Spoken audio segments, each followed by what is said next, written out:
Hi అండి. ఈరోజు మనం కుండలో మటన్ చేద్దామండి. స్టవ్ వెలిగించి కుండ పెట్టి కాస్త వేడయ్యాక ఆయిల్ వేయాలి.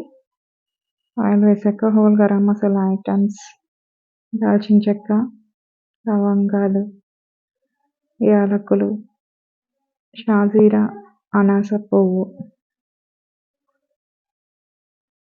కాస్త జీలకర్ర వేసిన తర్వాత ఉల్లిపాయలు, పచ్చిమిర్చి చిన్నగా కట్ చేసుకొని వేసుకోవాలి.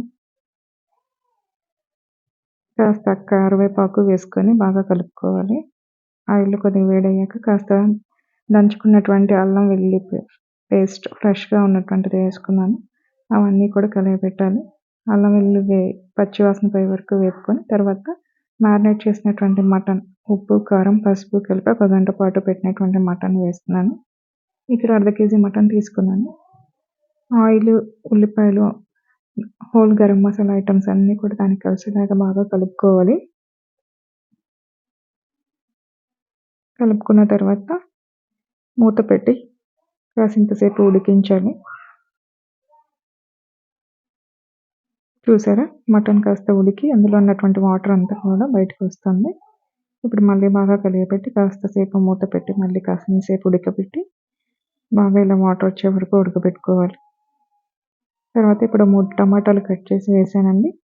3 టమాటాలు కూడా బాగా కలిపి ఆ మటన్ టమాటా అంతా కలిసేలాగా బాగా కలుపుకొని మూత పెట్టి ఉడికించాలి.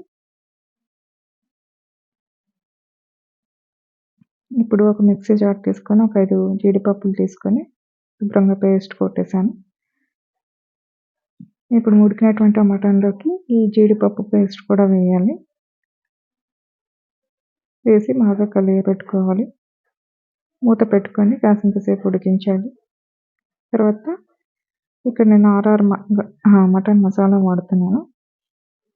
కారం, ఉప్పు, ధనియాల పొడి, జీరా పొడి, మటన్ మసాలా ఒక 2 స్పూన్ల మటన్ మసాలా వేసి కాస్త పుదీనా వేసి బాగా కలియపెట్టుకొని మూత పెట్టాలి.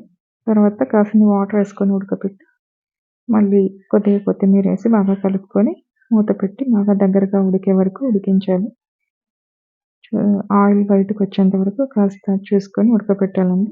ఇక్కడ మటన్ ఉడికిందో లేదో చెక్ చేసుకొని కొద్దిగా వాటర్ వేసుకొని మటన్ ఉడికిన తర్వాత దించేసుకోవడం. ఇదిగోండి, మటన్ రెడీ అయిపోయింది. ఇప్పుడు బగారా రైస్ వండాను. ఈ మటన్ విత్ బగారా రైస్ చాలా టేస్టీగా ఉంది.